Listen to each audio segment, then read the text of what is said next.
கிறிஸ்துவுக்குள் மிகவும் அன்பாய் அழைக்கப்பட்ட அன்புக்குரிய சகோதர சகோதரிகளே, உங்கள் யாவருக்கும் நம்முடைய சர்வ வல்லமை உள்ள பிதாவாகிய தேவனுடைய பரிசுத்த நாமத்தினாலும் நம்முடைய கர்த்தரும் இரட்சகரும் நமக்கெல்லாம் ராஜாதி ராஜாவுமாக இருக்கிற ஆண்டவராகிய இயேசு கிறிஸ்துனுடைய பரிசுத்த நாமத்தினாலும் உங்கள் யாவருக்கும் கிருபையும் சமாதானமும் இரக்கங்களும் பெருக கடவுது என்ற அன்பின் வாழ்த்துக்களை தெரிவித்துக் கொள்கிறேன். அன்பு சகோதர சகோதரிகளே, ஒன்றுக்கும் உதவாத என்னை கூட இந்த நாளிலும் உங்கள் மத்தியிலே என்னை பேசுவதற்கு இந்த வாய்ப்பையும் ஜீவனையும் கொடுத்து வைத்த அவருடைய மேலான கிருபைக்காக நான் என்னுடைய உள்ளத்தின் ஆழத்திலிருந்து பிதாவாகிய தேவனுக்கு நம்முடைய ஆண்டவராகிய இயேசு கிறிஸ்து மூலமாக நன்றி ஏறெடுத்துக் கொள்கிறேன். விசேஷமாக கடந்த வருடத்திலே இதே தேதியில மருத்துவமனையில நினைவில்லாமல் இருந்ததை நான் நினைவு கூறுகிறேன். ஆனால் இன்னைக்கு நினைவோடு அவருடைய சத்தியத்தை பேசுவதற்கு தேவன் அழைத்து என்னை எதற்காக அழைத்தாரோ அல்லது எதற்காக தெரிந்து கொண்டாரோ, எதற்காக என்னை ஜீவனை கொடுத்து வைத்திருந்தாரோ அதை இன்னுமாக உறுதிப்படுத்தும் வண்ணமாக நம்முடைய ஆண்டவராகிய இயேசு கிறிஸ்துவின் மூலமாக என்னை அழைத்து இந்த ஒரு மேலான ஒரு அழைப்புக்குள்ளாய் என்னை கொண்டு வந்த அவருடைய தயவுக்காக, கிருபைக்காக, கடந்த நாட்களில் ஏற்பட்ட துயரங்கள், துக்கங்கள், சபையாக இருந்தாலும் குடும்பமாக இருந்தாலும் சொந்தக்காரங்களாக இருந்தாலும் எல்லாரும் இதன் மத்தியில் மிகுந்த வேதனையோடு இருந்திருப்பீர்கள். அதே வேதனையோடு இல்லாமல் தேவன் இன்றைக்கு ஒரு மிகப்பெரிய ஆசீர்வாதத்தை கொடுத்து உங்கள் மத்தியிலே இந்த ராஜ்யத்தில் நவமானதாய் பானம் பண்ணுதல் என்ற தலைப்பின் கீழே ஒரு பாடத்தை வழங்க தேவன் கொடுத்த இந்த மாபெரும் சிலாக்கியத்திற்காக மீண்டுமாக நம்முடைய இரட்சகர் ஆண்டவராகிய இயேசு கிறிஸ்து மூலமாக நான் நன்றிகளையும் ஸ்தோத்திரங்களையும் ஏறெடுக்கிறேன். நாம் வாசிக்க கேட்ட பகுதியில ஆதார வசனம் மத்தேயு 26ஆம் அதிகாரத்துல 27ஆம் வசனத்திலிருந்து நாம் மறுபடியும் வாசிக்க கேட்கலாம். 29 வரை. பாத்திரத்தை எடுத்து ஸ்தோத்திரம் பண்ணி அவர்களுக்கு கொடுத்து, நீங்கள் எல்லாரும் இதிலே பானம் பண்ணுங்கள், இது பாவ மன்னிப்பு உண்டாகும்படி அநேகருக்காக சிந்தப்படுகிற புது உடன்படிக்கைக்குரிய என்னுடைய இரத்தமாயிருக்கிறது. இது முதல் இந்த திராட்சரசத்தை நவமானதாய் உங்களோடு கூட என் பிதாவின் ராஜ்யத்திலே நான் பானம் பண்ணும் நாள் வரைக்கும் இதை பானம் பண்ணுவதில்லை என்று உங்களுக்கு சொல்லுகிறேன் என்றார். அன்பு சகோதர சகோதரிகளே, நான் ராஜ்யத்தில் என்னுடைய பிதாவின் ராஜ்யத்தில் வரும்போது நவமானதாய் உங்களோட கூட நான் பானம் பண்ண போறேன் அப்படின்னு சொல்றார். ஸோ யாரோட கூட அப்படின்னு பார்த்தா, யாரோட கூட?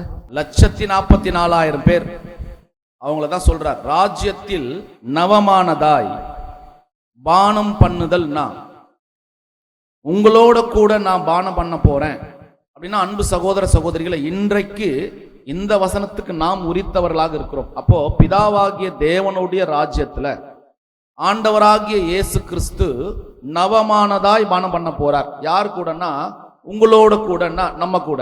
அப்பனா நாம் எப்படி இருக்கணும்? இப்போ எப்படி இருக்கணும்?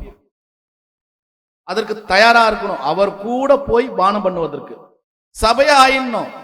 1,44,000 நாம் ஒரு நபரா வாய்ப்புக்குள்ள போயிடணும். அங்க போனா என்ன சாப்பிடலாம்? இப்போ நவமானதாய் நம்ம என்ன பண்ணலாம்? பானம் பண்ணலாம். யாரோட கூட? ஆண்டவர் இயேசு கிறிஸ்து கூட. யாரோட ராஜ்யத்துல? பிதாவினுடைய ராஜ்யத்துல. சோ சாப்பிடலாம் அப்படின்றார். சோ அன்பு சகோதர சகோதரிகளை, இந்த நாட்கள்ல அவர் சொல்லும் போது பாத்திரத்தையும் எடுத்து ஸ்தோத்திரம் பண்ணி அதை என்ன பண்றாருன்னா சீஷர்களுக்கு கொடுக்கிறார். இது புதிய உடன்படிக்கைக்குரிய என்னுடைய ரத்தமா இருக்கிறது அப்படின்றார். சோ அந்த பாத்திரத்தை எடுத்து தான் சொல்றார். சொல்லிட்டு இது முதல் அப்படின்றார், இந்த நான் திராட்சை பழ ரசத்தை நான் சாப்பிட மாட்டேன். நமக்கு ஏற்கனவே தெரிந்த ஒரு பகுதி தான் இது. அந்த பகுதி எதுன்னா, ஆண்டவராகிய அவருடைய சரீரத்தையும் அவருடைய ரத்தத்தையும் தான் அடையாளமாக நம்ம கொடுத்திருக்கிறார். அதை நம்ம பானம் பண்ணணும் அப்படின்னு கொடுத்திருக்கிறார். அதற்கு அடையாளம் தான் நம்ம என்ன பண்றோம்னா அப்பம், திராட்சை ரசம், இதை நம்ம பொருள்படுத்துறோம். ஸோ அப்பம் திராட்சை ரசம் சாப்பிட்றதுனால நம்ம ஜீவனோடு இருப்போமா அப்படின்னா அப்படி அல்ல. கிறிஸ்துவோடைய சரீரத்தையும் அவருடைய ரத்தத்தையும் பானம் பண்ணுவதற்கு அடையாளமாக அந்த ஒரு அடையாளம் இருக்கு இல்லைங்களா? இன்னும் கொஞ்சம் சொல்ல போனா இந்த ஒரு அடையாளம் அப்பம் திராட்சரசம் அல்லது ஆண்டவர் இயேசு கிறிஸ்துவோடைய சரீரம் அவருடைய ரத்தம் இது எதை அடையாளப்படுத்துது அப்படின்னு பார்க்கும்போது இந்த அப்பத்தையும் இந்த திராட்சை ரசத்தையும் அடையாளப்படுத்துது. அதற்கு எதற்குரிய ஒரு விடை அப்படின்னு பார்த்தா ஆண்டவராகிய இயேசு கிறிஸ்து இந்த உலகத்திற்காக கொடுத்த ஈடுபலி அது அடையாளப்படுத்துது. ஒட்டுமொத்தமா அந்த ஈடுபலி அது அடையாளப்படுத்துது. 2 அடையாளங்கள் மூலமாக அது சொல்றார். இது எல்லாருக்கும் தெரிஞ்ச ஒரு விஷயம்தான். ஆனா இதற்கு ஒரு ஆழமான ஒரு அர்த்தமும் இருக்கு. ஏதோ அவர் அப்பத்தை சாப்பிட சொல்லிட்டாரு, அந்த திராட்சை பழ ரசத்தை குடிக்க சொல்லிட்டாருன்னா அவருடைய சரீரம் அவருடைய ரத்தம் சொல்லிட்டு நம்ம மேலோட்டமா இல்லாம அதுக்கு ஒரு ஆழமான ஒரு விஷயமும் இருக்கு. ஸோ இங்க நம்ம பார்க்கும்போது இந்த அப்பம் இந்த திராட்சை ரசம் 2 அடையாளங்கள் அந்த பாத்திரம் அப்படின்னு நம்ம பார்க்கிறோம். அந்த திராட்சை ரசத்தை ஊத்துற பாத்திரம் அல்லது அவருடைய ரத்தம் என்கின்ற அந்த பாத்திரம். நம்ம இதை பத்தி நிறைய பாடங்கள் படிச்சிட்டோம் இல்லைங்களா? ஆனா இந்த பாத்திரத்துல நம்ம என்ன பண்ணணும்னா பாடுகள், உபத்திரவங்கள், அவமானங்கள் இது எல்லாத்தையும் குறிக்குது பாத்திரம்னு சொன்னா. நம்ம ஏற்கனவே கூட நீங்காத பாத்திரம் பார்த்தோம், அதுல நிறைய டீடைல்ஸ் பார்த்திருப்போம். ஸோ இதை தான் அது குறிக்கிறதுன்னு பார்க்கிறோம். ஸோ அவர் எதிர்கொண்ட அன்னை காலப்பகுதியில் ஆண்டவர் இயேசு கிறிஸ்து எதிர்கொண்ட அவர் உட்பிரவேசித்த அல்லது அவர் அனுபவித்த பாடுகள், அவமானங்கள் நிறைய இருக்கு. அவர் அந்த பாத்திரத்துல தான் பங்கெடுத்தார். கரெக்டுங்களா? இப்ப அதே பாத்திரத்துல யார் பங்கெடுக்கணும்? அதே பாத்திரத்துல யார் பங்கெடுக்கணும்? நாமளும் பங்கெடுக்கணும். அது எந்த பாத்திரம்? அதே அவமானம், அதே பாடுகள், அதே உபத்திரவம், அதே பலி, அதே மரணம், அதே மாதிரி அந்த பாத்திரத்தில் நம்ம பங்கெடுக்கணும். ஸோ அந்த பாத்திரம் ஆண்டவர் இயேசு கிறிஸ்து கையாண்டார். நல்லா பார்த்துக்குங்க, அந்த பாத்திரத்தில் அவர் கையாளும் போது எதற்குமே அவர் என்ன பண்ணல, சலிக்காம இருந்தார். நாமளும் அந்த பாத்திரத்தில் கையாளும் போது அதை நம்ம சலிக்காம தான் இருக்கணும். விருப்பப்பட்டு தான் நம்ம வந்திருக்கிறோம். அப்போ நம்ம விருப்பத்தோட வந்ததுன்னா நம்ம என்னதான் பண்ணி ஆகணும்? அந்த பாத்திரத்துல பங்கு எடுத்து தான் ஆகணும். யார மாதிரி? கிறிஸ்து போலவே பங்கெடுக்கணும். அப்ப கிறிஸ்து நமக்கு எப்படி பங்கெடுத்து முன்னாடி ஒரு அடையாளத்தையும் அவர் அனுபவித்த சில விஷயங்கள் நமக்கு கொடுத்திருக்கிறாரோ அதை நாம் கடைப்பிடிக்கிறவர்களாக இருக்க வேண்டும். பாருங்க, ஆனா இங்க என்ன சொல்றாருன்னா, பிதாவினுடைய ராஜ்யத்துல நான் நவமானதாய் என்ன பண்ண போறேன்னா இதை சாப்பிடுவேன் அப்படின்றார். அப்போ ஆண்டவர் இயேசு கிறிஸ்து ஒரு பாத்திரம் எடுத்தார். அந்த பாத்திரம் எதை அடையாளப்படுத்துது அப்படின்னு பார்த்தா பாடுகளை, உபத்திரத்தை அடையாளப்படுத்துது. நமக்கு என்ன அடையாளப்படுத்துதுன்னா அதே பாடுகள், அதே உபத்திரம் தான் அடையாளப்படுத்துது. ஆனா பாருங்களேன், இன்னொரு ஒரு கான்செப்டை ஆண்டவர் இயேசு கிறிஸ்து அங்க பேசுறார். இதுதான் நம்ம முக்கியமா இன்னைக்கு பாடத்துல பார்க்க போற ஒரு விஷயம். அவர் சரீரம், ரத்தம், அவர் பாத்திரம், அந்த பாத்திரத்துல அவர் பாடுபட்டார், அவமானப்பட்டார், அசிங்கப்பட்டார். ஓகே, ஆனா இதே ஒரு பானம் திருப்பி எங்க போய் பண்ண போறாரா? எங்க இப்ப எங்க பண்ணிட்டு இருக்காரு பானம்? சொன்னார் இல்லையா, இந்த பாத்திரம் என்னை விட்டு நீங்க கூடுமானால் நீங்கும்படி செய்யும் சொன்னார். இந்த பாத்திரத்துல நான் பங்கு எடுப்பேன்னு சொன்னார். இன்னொன்னு கூட சொல்லி இருக்கிறார், நீங்கள் இந்த பாத்திரத்தில பானம் பண்ண முடியுமா அப்படின்னு கேட்கிறார் சீஷர்களை பார்த்து. முடியும்னு அவங்க சொன்னாங்க. மாறா இப்ப என்ன சொல்றாருன்னா, நான் நவமானதாய் இந்த பாத்திரத்துல பானம் பண்ணுவேன்றார். இது எப்படி ராஜ்யத்துல போய் திருப்பி ஒரு பாத்திரம் இருக்கா? நல்லா இருக்குல்ல இந்த கொஸ்டின். இப்போ நாம இன்னைக்கு இந்த உலகத்துல ஆண்டவர் இயேசு கிறிஸ்து பாத்திரம் எடுத்தார். அதே பாத்திரத்தை இனி நம்ம எடுக்கிறோமா? எடுக்கலையா? இந்த பாத்திரம் எடுக்காம எங்க போக முடியாது? இப்போ ராஜ்யத்துக்கே போக முடியாது. பாத்திரம் என்பது நம்முடைய அனுபவங்கள், நம்மளுடைய பாடுகள், நம்மளுடைய நிந்தைகள். உங்களுக்கு வரவே இல்லையா? வராம போக முடியாது. கண்டிப்பா வரணும். வரலன்னா நம்ம எதுல இல்லை? இப்போ அந்த பாத்திரத்துல பங்குக்குள்ள இல்ல. அது எப்படி பங்குக்குள்ள இல்ல அப்படின்னா, உங்களுக்கான அந்த உபத்திரமும் வரலன்னு அர்த்தம். உபத்திரம் நாமளா போய் தேடுறது இல்ல, சத்தியத்தின் மூலமா வரக்கூடிய சில உபத்திரவங்கள். நம்ம சேஃப்கார்டு ஆயிட்டோம், நம்மளை பக்குவப்படுத்திக்கிட்டோம், நம்மளை சரிநிகர் நிலை அப்படின்னு சொல்றாங்களே, அது மாதிரி நம்ம பண்ணிக்கிட்டோம், அட்ஜஸ்ட் பண்ணிக்கிட்டோம். நான் அட்ஜஸ்ட் பண்ணி போப்பா இதுல பாருங்க அப்படி பண்ணிக்கிட்டோம், காம்ப்ரமைஸ் ஆயிட்டோம். அதனால தான் நம்ம என்ன ஆகலன்னா உபத்திரப்படாம இருக்கிறோம் அப்படின்னு கூட நம்ம வச்சுக்கலாம். ஒருவேளை அப்படி இல்லைன்னா நீங்க அதை புரிஞ்சுக்கணும். ஸோ அன்பு சகோதர சகோதரிகளே, நவமானதாய் உங்களோட கூட, இது ரொம்ப முக்கியமான ஒரு வார்த்தை. அப்படின்னா நவமானதாய் அப்படின்னா என்ன அர்த்தம்? தமிழ் வார்த்தை தான் இது. நவமானதாய் அப்படின்னா என்ன அர்த்தம்? அதுக்கு தமிழ் மீனிங் நிறைய இருக்கு. நவமானதாய் சிறப்பாக, புதுமையாக, மகிழ்ச்சியாக, சந்தோஷமாக, இதான் நவமானதாய். அப்படின்னா ஆண்டவர் இயேசு கிறிஸ்து அவருடைய ராஜ்யத்துல சபையாரோட கூட என்ன பண்ண போறாரா, சந்தோஷமா மகிழ்ச்சியா ஆசீர்வாதமா அந்த பாத்திரத்துல பங்கெடுக்க போறார். ஆனா இப்ப எந்த பாத்திரத்துல அவர் பங்கெடுத்திருந்தார் அவர் சொல்லும் போது, அந்த பாத்திரம் எது? அந்த பாத்திரம் எது? உபத்திரவம், பாடுகள், அவமானம். அப்படின்னா பிரதர் ரெண்டு பாத்திரமா வருதா டவுட்? எத்தனை பாத்திரம்? ஒன்னா ரெண்டா? ஒண்ணுதானே. அப்ப இங்க ஒரு பாத்திரம் எடுக்கிறார், அங்க ஒரு பாத்திரம் எடுக்கிறாரு. ஏன்னா அங்க போய் பானம் பண்ண தானே சொல்றார்.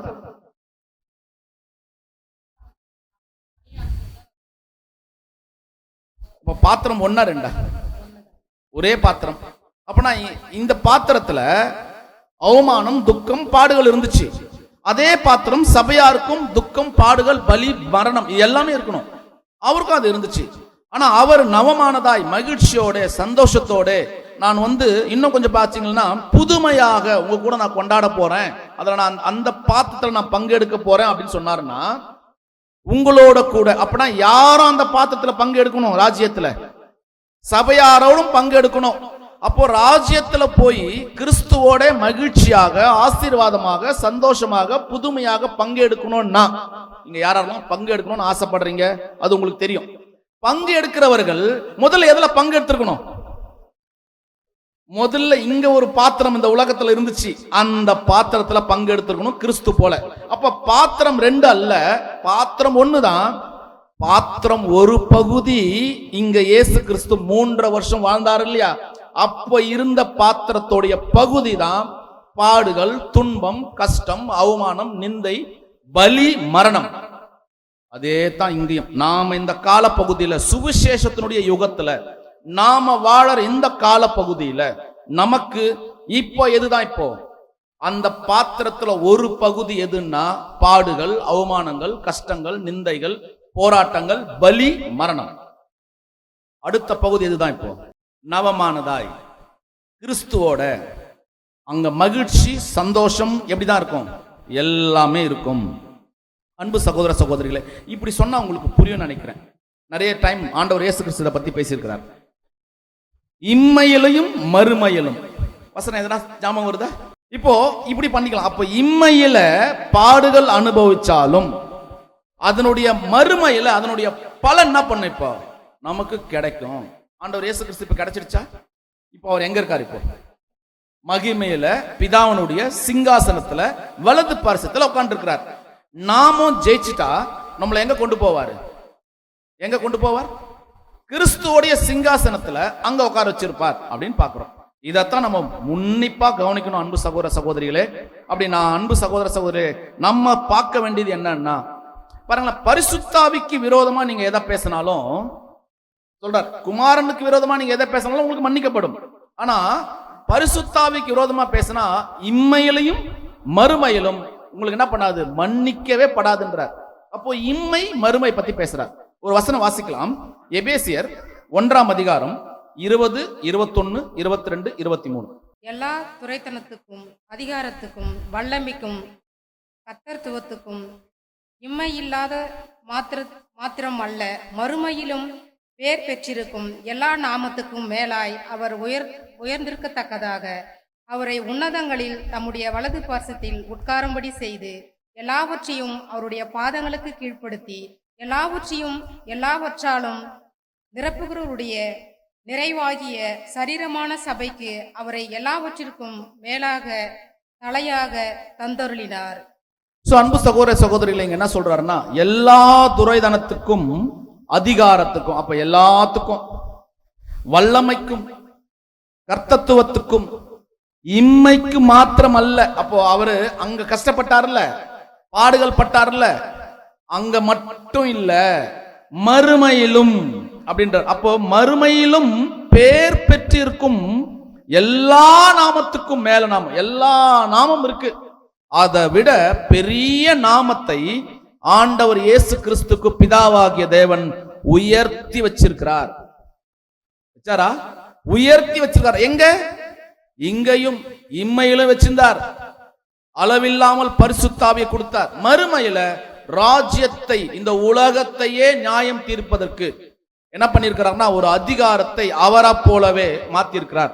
அது மட்டும் இல்ல, அவரை உன்னதங்களில் தம்முடைய வலது பார்சத்தில் உட்காரவும் படி செய்து உன்னதத்துல உட்கார வச்சுட்டார். எல்லாவற்றையும் அவருடைய பாதங்களுக்கு கீழ்ப்படுத்த. எல்லாத்தையும் எப்ப கீழ்ப்படுத்திட்டார்? ஆதாமுக்கு ஏதேன் தோட்டத்துல எல்லாத்தையும் கீழ்ப்படுத்தினார்ல. இப்போ ஆண்டவர் இயேசு கிறிஸ்து 2ஆம் ஆதாமுக்கு என்ன கொடுத்துட்டாரா? இப்போ எல்லாத்தையும் அவருடைய பாதங்களுக்கு, பாதம்னா நீங்க அவருடைய சரண்டர் கொடுத்துட்டார், எல்லாத்தையும் கொடுத்துட்டார். அது மட்டும் இல்ல, எல்லாவற்றையும் எல்லாவற்றாலும் நிரப்பவருடைய நிறைவாகிய சரீரம். இப்ப நம்ம யாரா? இப்போ நிறைஞ்சு போறோம், இம்மையிலும் மறுமையிலும். அப்ப இந்த பாடுகள் படாம எங்க போக முடியாது? இப்ப மறுமைக்கு போய் அந்த ராஜ்யத்துல நவமானதாய் சாப்பிட முடியாது. சோ சபைக்கு அவரை எல்லாவற்றுக்கும் மேலாக தலையாக வச்சுட்டார். இப்ப நமக்கு தலை யாருதான்? அதுதான் இங்க சொல்றாரு அன்பு சகோதர சகோதரிகளே. சோ அந்த எபேசியர்ல வாசி கேட்ட பகுதியில அவர் என்னதான் இருக்கிறார்? இம்மைக்கும் மறுமைக்கும் எல்லாத்துக்கும் மேலாக அவர் உயர்த்தி வச்சிருக்கிறார். அன்பு சகோதர சகோதரிகளே, இதை நீங்க ஃபாலோ பண்ண வேண்டியவங்களா இருக்கிறோம். அது இன்னொரு பகுதி தான். சபைக்கு வந்து ஒரு பகுதி எது? உபத்திரவம். அவங்களுக்கு ஒரு பகுதி எது? கிறிஸ்துவ ஒரு பகுதி எது? அவருக்கும் உபத்திரவம், பாடுகள், பலி, மரணம் எல்லாம் வந்துச்சு. சபைக்கு அதேதான். அவருக்கு இன்னொரு பகுதி எது? நவமானதாய் சாப்பிடுறது. நமக்கு இன்னொரு பகுதி எது? உயிர் தெழுறது, அங்க போய் சந்தோஷப்படுறது. சரி, இப்போ ஒரு கேள்வி பாருங்களேன். உயிர் தெழுந்துட்டோம், மறுமைக்கு போயிட்டோம். இப்ப அங்க அந்த பாடுகள் இருக்குமா இருக்காதா? பாடுகள் இருக்கும், கண்டிப்பா இருக்கும் பாடுகள். ஆனா அந்த பாடுகள் நினைவுல தான் இருக்கும். எதில் இருக்காது? இப்போ பிராக்டிக்கல் லைஃப்ல இருக்காது. அது எதுவா மாறி இருக்கும்? பத்தியா, நான் இவ்வளவு பாடுபட்டேன், இவ்வளவு கஷ்டப்பட்டேன், ஆனா நான் எவ்வளவு சந்தோஷப்படுறேன். இது எனக்கு அங்க இருக்க பாடுகள் அப்படின்னா என்ன அப்படின்னு கேட்பீங்களா? போயிட்டு அப்படி போய் கேட்பீங்களா? பாடுகள் இருக்குமா? இருக்கும். எங்க இருக்கும்? அது ஞாபகத்துல இருக்கும், மைண்ட்ல.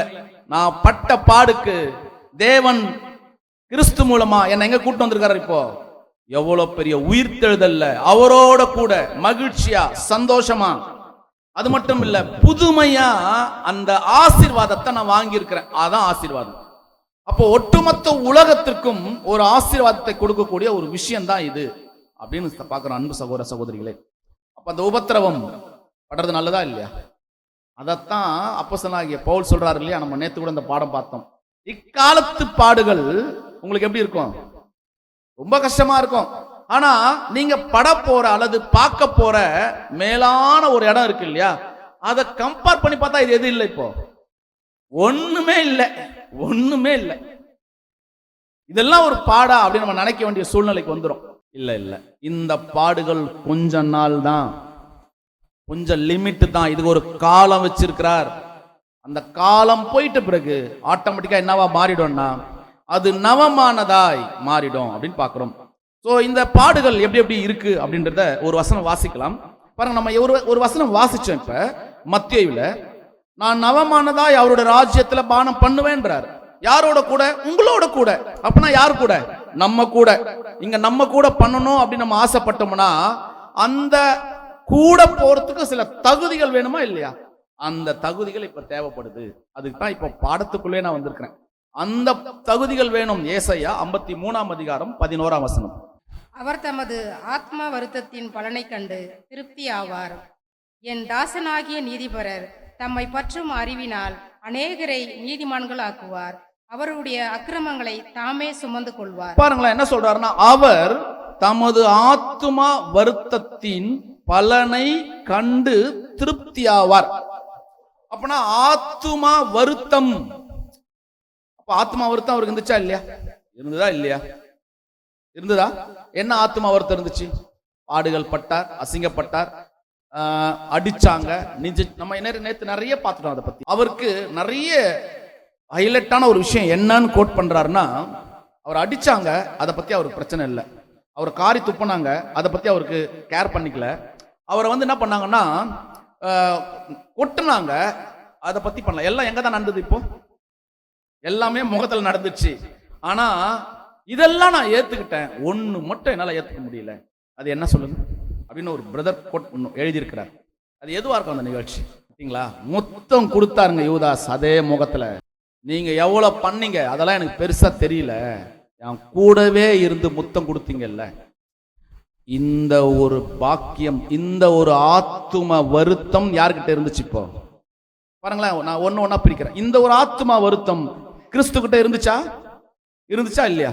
இந்த ஆத்மா வருத்தம் யாருக்கும் இருக்கணும்? இப்ப சபையாராகிய நமக்கும் இருக்கணும். அப்படின்னா நம்ம கூடவே இருக்கிறவங்க நம்மளை கொத்துவாங்களா, திட்டுவாங்களா, நமக்கு விரோதமா, இல்ல நமக்கு தேவையில்லாத விஷயங்களை சொல்லுவாங்களா? சொல்லுவாங்க. இந்த ஆத்மா வருத்தம் கூட இல்லாம என்ன பண்ண முடியாது? பிரதர், நான் எல்லாருக்கும் சந்தோஷமா சமாதானமா இருக்கும் பிரதர், இருக்கணும், உண்மைதான். ஆனா என்ன பண்ணிருக்கணும்? ஏன்னா நம்ம எல்லாத்துக்கும் ஓகே சொல்லிட்டோம்னா நம்ம காம்ப்ரமைஸ் ஆயிட்டோம்னு அர்த்தம்.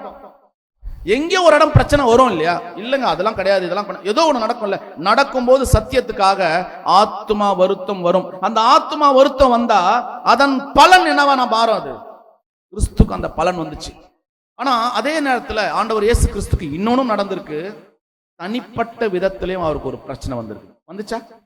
அந்த ஆத்துமா பாடுகளும் வருத்தமும் வேணும். அப்ப ஒவ்வொரு புது சிருஷ்டிக்கும், சபையாய் போக போற ஒவ்வொருத்தருக்கும் இன்னைக்கு நம்ம பாடுகள் படுறோம்.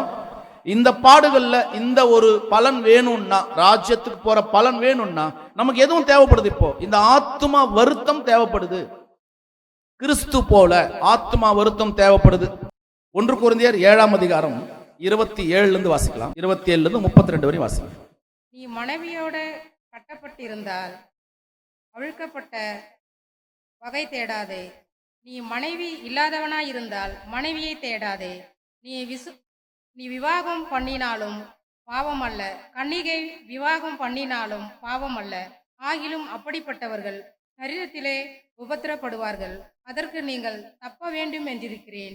மேலும் சகோதரரே, நான் சொல்லுகிறது என்னவெனில், இனி வரும் காலம் குறுகினதானபடியால் மனைவிகள் உள்ளவர்களும் மனைவிகள் இல்லாதவர்களும் போலவும், அழுகிறவர்கள் அழாதவர்கள் போலவும், சந்தோஷப்படுகிறவர்கள் சந்தோஷப்படாதவர்கள் போலவும், கொள்ளுகிறவர்கள் கொள்ளாதவர்கள் போலவும், இவ்வுலகத்தை அனுபவிக்கிறவர்கள் அதை தகாத விதமாய் அனுபவியாதவர்கள். என்ன சொல்றாருன்னா 27 நீ மனைவியோட கட்டப்பட்டிருந்தால் அழிக்கப்பட்ட வகை தேடாத.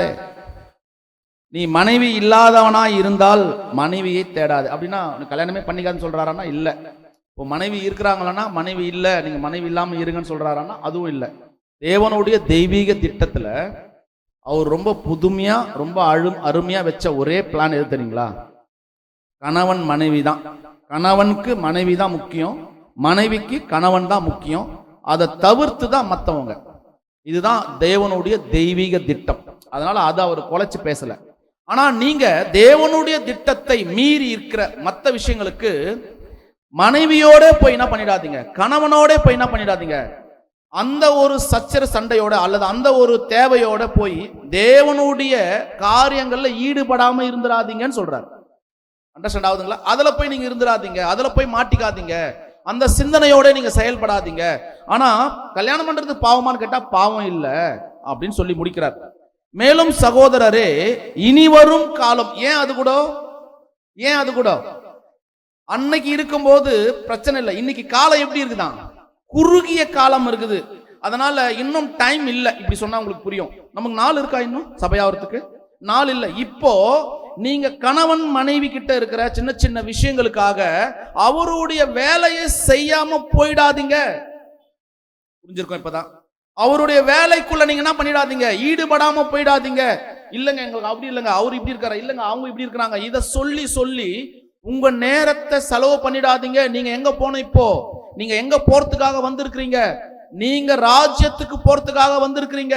அதனால இந்த காலம் குறியதா இருக்கு. அதையே மைண்ட்ல நினைச்சு அதையே திங்க் பண்ணியிருந்தங்க, அப்படியே போச்சு. அது இல்ல, அந்த மாதிரி இருங்க அப்படின்னு சொல்றாரு. அதனால்தான் மனைவி இல்லாதவர் போல இருங்க, கணவன் இல்லாத போல, அப்படிதான் சொல்றாரு அந்த மீனிங். அதை மட்டும் சொல்லல அவரு.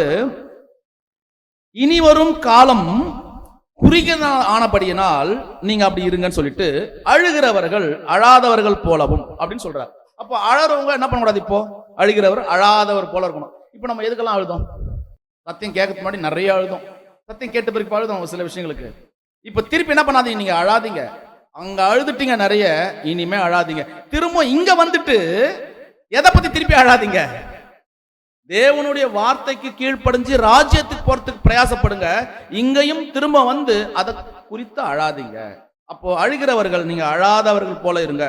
சந்தோஷப்படுகிறவர்கள் சந்தோஷப்படாதவர்கள் போலவும். எங்கேயும் நம்ம சந்தோஷப்பட்டிருக்கிறோம். எங்க உதாரணம் சொன்னா உங்களுக்கு புரியும். எல்லாம் வசதியா இருக்கணும், நிறைய வீட்டில் ஏசி இருக்கு, நல்லா ஜில்லுன்னு படுத்துக்கலாம், ஃபேன் இருக்கு, மிக்சி இருக்கு, இது ஃப்ரிட்ஜ் இருக்கு. இதெல்லாம் தேவையா அப்படின்னு கேட்டீங்கன்னா தேவைதான். எல்லாருக்கும் தேவையா? தேவைதான். ஆனா ஒருத்தர் இப்படி நினைக்கிறார். யார் நினைக்கிறாருன்னா, இது எல்லாம் எனக்கு தேவை, நான் போய் கையில துவைச்சு, நான் போய் கையில அரைச்சி, நான் போய் சில விஷயங்களை கையால செஞ்சு நேரத்தை செலவு பண்றதை விட அந்த நேரத்தை நான் என்ன பண்ணலாம், மிச்சம் பண்ணி இருக்கிற அந்த நேரத்துல தேவனுக்காக நான் வேலையை பண்றேன்ல, அப்படி ஒதுக்கணுமா. அதனால நீங்க சந்தோஷப்படுற, இதெல்லாம் வாங்கிட்டோம், இதெல்லாம் செஞ்சுட்டோன்னு, ஆனா நீங்க சந்தோஷப்படாதீங்க. தேவனுக்காக நேரத்தை ஒதுக்குங்க. அந்த நேரம் ஷார்ட் பண்ணிக்கங்க. ஆனா நம்ம அப்படியாகிறோம். இப்போ கொள்கிறவர்கள் கொள்ளாதவர்கள் போலவும். நீங்க நிறைய வாங்கியிருக்கீங்க, பணம் உங்ககிட்ட இருக்கு, பிசினஸ் பண்றீங்க, எல்லாமே செய்றீங்க, நல்ல விஷயம் தான், சந்தோஷம். நீங்க பிசினஸ் பண்ணி லாபம் அடைஞ்சவங்களும் இருக்கிறாங்க, பிசினஸ் பண்ணி நஷ்டம் அடைஞ்சவங்களும் இருக்காங்க, எல்லாம் இழந்தவர்களும் இருக்கிறாங்க. ஆனா இப்ப நீங்க கொண்டுட்டீங்க, வாங்கிட்டீங்க, நிறைய பண்ணிட்டீங்க. இப்போ போய் காலம் குறுகியதா இருக்குது, இப்போ போய் நீங்க என்ன பண்ணாதீங்க, கொல்லவனை போலவே இருக்காதீங்க. வாங்கணும், பிசினஸ் பண்ணணும், அதை பண்ணணும், இதை செய்யணும், அதை செய்யணும், மல்டிப்ளை பண்ணணும், நான் இதை போனோம், அதை செய்யலாம், அப்படி போயிடாதீங்க. நீங்க யார மாதிரி இருங்கன்றாரு, கொல்லாதவர்களை போல இருங்கன்ற வசனம். புரியுதா? இவ்வளோ டீடைல் கொடுக்கிறார். ஏன்னா இந்த காலம் ரொம்ப ஷார்ட் டைம், ரொம்ப அப்பவே அது ஷார்ட் டைமா இருந்தா இப்போ எப்படி நுனி. அன்பு சகோதர சகோதரிகளே, இப்படித்தான் அவர் அங்க சொல்றாருன்றதை நம்ம பார்க்கிறோம். சோ இந்த மாதிரி ஆத்துமா நமக்குள்ள ஒரு வருத்தம் இருக்குன்னா, அந்த வருத்தத்தின் பலன் தான் எது? இப்போ இயேசுக்கு இந்த வருத்தத்தின் பலன் இருந்துச்சா? ஆமா இருந்துச்சு. பாடுபட்டார், தானே பாடுபட்டார், எல்லாத்தையும் அவரே செஞ்சுக்கிட்டார். அவருக்கே அந்த பாடுகள் வந்துச்சு, அவமானப்பட்டார், அசிங்கப்பட்டார். அதன் பலன் தான் எது? இப்போ உயிரோடு போனார். பாருங்களேன், கடைசியா நீங்க நம்ம படிக்கும் போது ஒரு விஷயம் நம்ம படிச்சிருக்கோம் ஏற்கனவே. அன்பு சகோதர சகோதரிகளே, இயேசு கிறிஸ்து எல்லாரும் சொல்றாங்க நிறைய வசனங்கள் பேசினார், 7 வார்த்தைகள் பேசினார்னு சொல்றாங்க இல்லையா? பட் 7 வார்த்தை பேசினாரா? இல்ல, நிறைய வார்த்தைகள் பேசினார். எப்ப பேசினார்? சரி, நான் முதல்ல இந்த கேள்வி கேட்டுறேன், அப்பதான் அது புரியும். இயேசு கிறிஸ்து சிலுவையில் எத்தனை மணி நேரம் தொங்கினார்? அப்பனா எப்ப பேசினார் இந்த வார்த்தைகளை? இதோ உன் தாய், அதோ உன் மகன் சொன்னாரு. எப்போ, எந்த டைம்? 6 மணி நேரத்துல. எந்த டைம்ல பேசியிருக்கிறார்? முன்னாடியா, பின்னாடியா, இல்ல அப்படி உயிர் விடும்போதா? எப்போ? 3 மணி நேரத்துக்குள்ள ஃபர்ஸ்ட் 3 ஹவர்ஸ்ல எல்லாத்தையும் பேசி முடிச்சிட்டார். அடுத்த 3 மணி நேரத்துல இந்த வானம் என்ன தெரியுமா? அந்தகாரம் ஆயிடுச்சு, பேச இடம் இல்லை. இப்ப அந்தகாரமான உடனே கிறிஸ்து தொங்குறார். இப்ப மெடிடேட் ஆகுறாரு. நான் ஏன் இப்படி இருக்கிறேன்? ஆனாரா? ஆயிருப்பாரா? நான் ஏன் இப்படி ஆனேன்? எனக்கு என்ன தேவன் கைவிட்டுட்டாரா அப்படின்னு நினைக்கிறார். நினைச்சப்போ பேசின ஃபர்ஸ்ட் விஷயம்தான், என் தேவனே, என் தேவனே, ஏன் என்னை கைவிட்டீர். சங்கீதம் 22 1ஆம் வசனம். அதான் வாசிக்கான சிஸ்டர், 1ஆம் வசனம் அதான் இருக்கு. அப்போ மெடிடேட் பண்ணும் போது என் தேவன் என்னை கைவிட்டுட்டாரா அப்படின்னு யோசிக்கிறார். அப்போ அவருக்கு என்ன நினைச்சிருப்பார்? ஆத்துமா வருத்தம் இருந்துச்சா? இன்னைக்கு உங்களுக்கும் எனக்கும் அந்த ஆத்துமா வருத்தம், இந்த ஆத்துமா வருத்தம் இருக்கா? எது? நான் இவ்வளவு சப்ஜெக்ட் கேட்டேன், இவ்வளவு சபைக்கு போய் வந்துனுக்கிறேன், எனக்கு ஏன் இன்னும் இப்படி நந்தனே இருக்குது? இருக்கா இல்லையா? இந்த வருத்தம், ஆத்மா வருத்தமும் அவருக்கு இருந்துச்சுன்னா யாருக்கும் இருக்கணும். இந்த வருத்தம் இல்லாம நம்ம எங்க போக முடியாது? இப்போ புதுமையான அனுபவத்துக்குள்ள போக முடியாது. எனக்கு ஏன் இந்த ஆசீர்வாதம் இன்னும் வரல? நான் தான் சத்தியத்துக்கு வந்துட்டேன், எனக்கு ஏன் இந்த பிரச்சனை வருது? எனக்கு ஏன் இது வருதா? வரணும், வந்திருக்கோம், வந்திருந்தா தான் அதன் பலனை காண முடியும், இல்லைன்னா காண முடியாது. ஸோ இங்க ஆண்டவர் இயேசு கிறிஸ்து அது நடந்துச்சு, நமக்கும் அது நடக்கணும். அப்போ அந்த ஆத்மா வருத்தத்தின் பலன் தான் ராஜ்யம். சோ இப்ப அவர் கடைசியா பேசின வார்த்தை என்ன வார்த்தை? என் ஆவியை பிதாவே, என் ஆவியை நான் ஒப்பு கொடுக்கிறேன் அப்படின்னு சொல்றதுதான் இங்க நடந்த ஒரு விஷயம் பார்க்கிறோம். அவ்வளவுதான். அவருக்கு என்ன ஆயிடுச்சுன்னா மெடிடேட் ஆயிட்டாரு. அப்ப ஆவியை ஒப்பு கொடுக்கணும், நான் ஒப்பு கொடுத்தா தான் என்னுடைய உயிர் போகும் அப்படின்னு அவர் நினைக்கிறார். ஸோ அன்பு சகோதர சகோதரிகளே, நாம கூட இந்த கடைசி கால பகுதியில நாம யாருக்கிட்ட தான் ஒப்பு கொடுக்கணும்? இந்த ஒப்பு கொடுக்கிற தன்மைக்குள்ள நம்ம வர வேண்டியவங்களா இருக்கிறோம். ஸோ ஆத்ம வருத்தம் வந்தாவே அதன் பலன் எதுதான்? ராஜ்யத்துல நவமானதாய் சாப்பிடுறது. நவமானதா என்ன? புதுமையா, மகிழ்ச்சியா, ஆசீர்வாதமா. அங்க பாடுகள் இருக்குமா? கண்டிப்பா இருக்கும். அந்த பாடுகள் நினைவில் இருக்கும், ஆனா எப்படி இருக்காது? அது அப்ளை ஆகாது. இங்க அப்ளை ஆகுமா? கண்டிப்பா இங்க அப்ளை ஆகும், அங்க அது அப்ளை ஆகாதுன்னு பாக்குறோம். சோ அன்பு சகோதர சகோதரி, இந்த நாளிலும் பாத்தீங்கன்னா நாம சபையா மாறுறதுக்கு நம்ம முதல்ல என்ன செய்யணும்னு பாக்குறோம். என்னதான் செய்யணும்? நம்ம என்னதான் செய்யணும்? அந்த ஆத்மா வருத்தம் நமக்குள்ள இருக்கணும், அந்த ஆத்மா பாரம் நமக்குள்ள இருக்கணும் அப்படின்னு பாக்குறோம். சோ இதெல்லாம் இல்லாம நம்ம ராஜ்யத்துல போகவே முடியாது. அப்ப இங்க பாடுகள், அவமானங்கள், கஷ்டங்கள் இதெல்லாம் இருக்கும். நம்மளை நிந்திப்பாங்க, தகாத விதமா பேசுவாங்க, நம்ம செய்யாத ஒண்ணு செஞ்சேன்னு சொல்லுவாங்க. இதெல்லாம் நடக்காம நம்ம எங்க வைக்க முடியாத ஒரு காலை அங்க போகவே முடியாது. அன்பு சகோதர சகோதரிகளே, இதுக்கு நம்ம ரொம்ப தயாராகவே ஆகணும். நாமளே நம்மள என்ன பண்ணிக்கணும்? இதெல்லாம் நடக்கும், இதெல்லாம் நடக்கும் போது நான் என்ன ரெடி பண்ணிக்கணும்னு பண்ணும் போது, செய்யும் போது அல்லது நடக்கும் போது ரெடி பண்ண முடியுமானா முடியாது, சோர்ந்து போயிடுவோம். இப்பவே என்ன ஆயிடணும்? அதுக்கு தயாராகிடணும். நான் என்ன தயார் பண்ணிக்கணும். அன்பு சகோதர சகோதரிகளே, இதைத்தான் அவரு நவமானதாய் நான் என்ன பண்ணுவேன்னா உங்களோடு கூட சாப்பிடுவேன்றார். இப்ப நம்ம கூட சாப்பிட்றதுக்கு அவர் ரெடியா இருக்கார். நாம ரெடி ஆயிட்டோமா? நாம ரெடி ஆயிட்டோமா?